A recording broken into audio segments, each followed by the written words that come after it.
That's another person that had polio. Yes, and he overcame it, and how the news people actually covered up, the effect. Many people didn't even realize he wasn't able to walk. Yes. But he did a wonderful job. Kiran? In my mind comes our first Prime Minister of India, Pandit Jawaharlal Nehru. And he is still a big role model.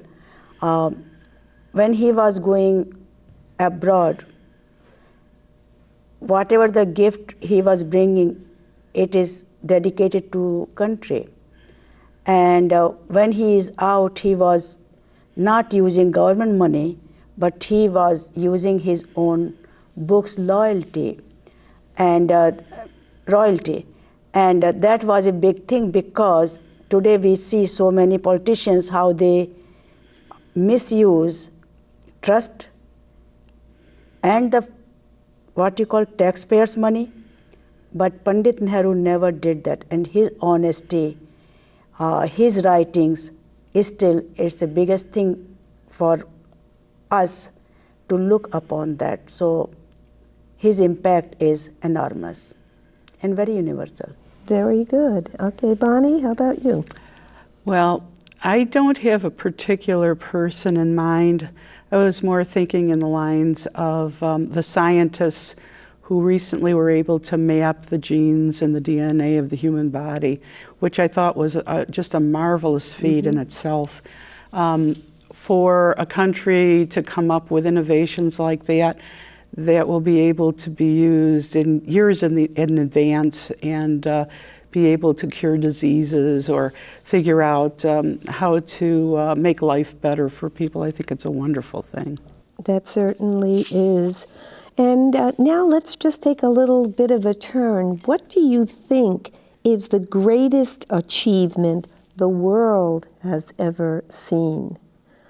Now that puts a little thinking cap on us, but who would like to start?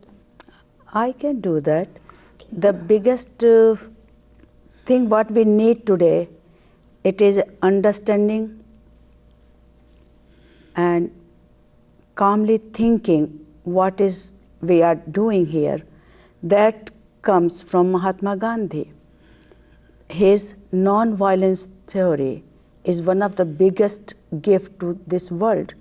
And when I see all over that in South Africa or anywhere here, killings are going on, why not people think that how non-violence is the biggest thing, truth and tolerance, that we are missing.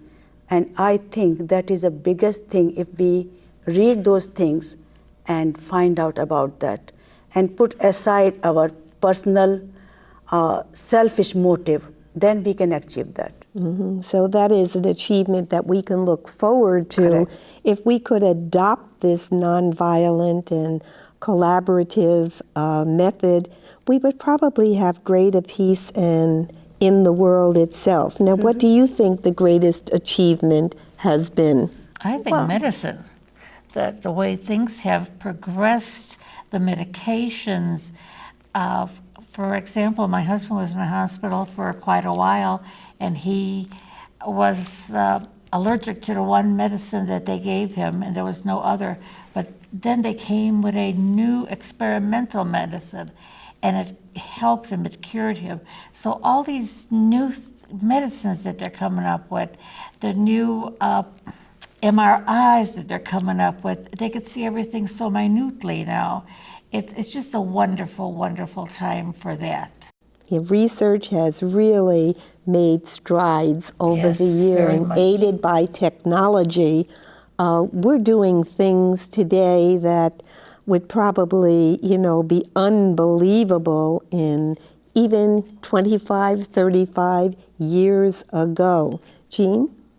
Well, I think a big achievement is computers and the way everything's just computerized and digital and everything. I said it's really something. Well, they've been saying that the information... And that goes over the whole world. Yes. I says, well, that's a big achievement, which was started in the USA. It is Well, world it's is on been- your palm now.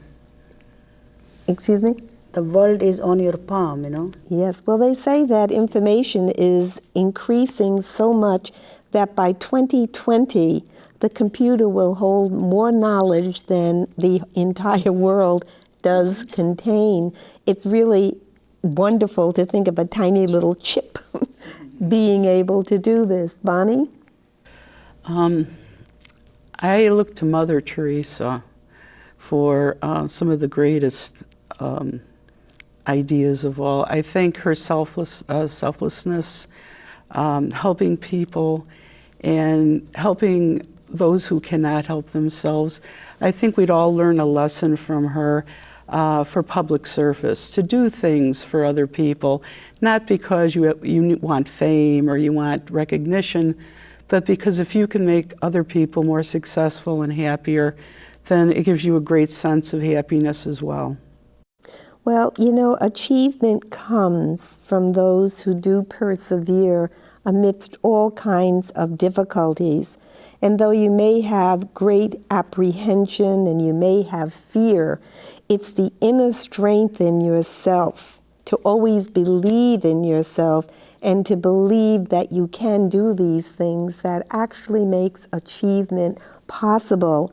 And we can look, I know we mentioned in pre-discussion about the moon, our adventures in space, and how Neil Armstrong and all of the men, Glenn going up in the capsule for the first time, how they overcame their fear and achieved great things. And when Neil Armstrong did step on the moon, he said it was one small step for man, but one giant step for mankind.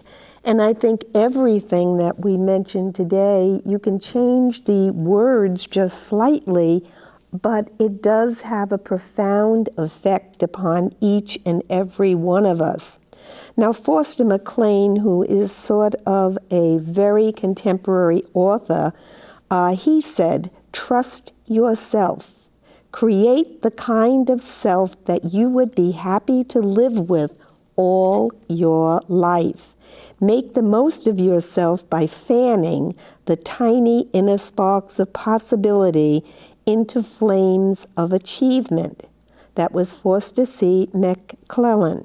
Can you think of anything that you would like to achieve now in the future? I know I look, when I sit down at the piano, I would just like to be able to play so that I could enjoy my own playing, you know, rather than listen to my mistakes and errors.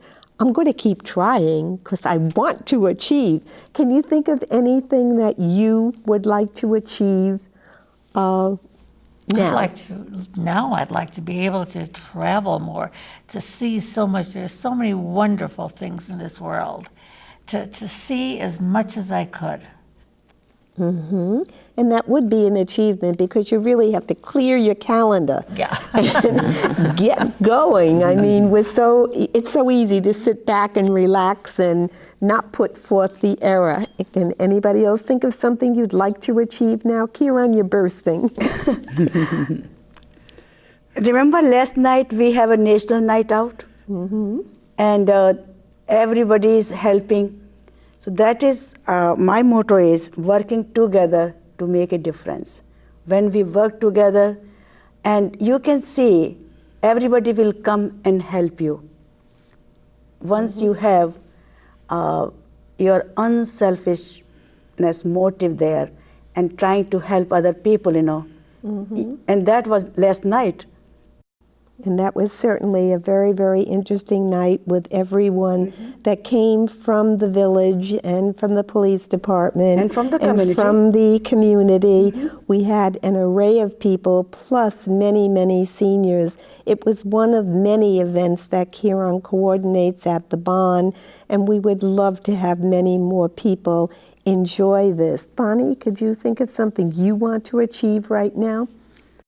I guess it's important to have a greater sense of community, and I'd like everybody to join in just to make this world a better place. I think those are all beautiful thoughts, and may you all achieve the goals that you set for yourself.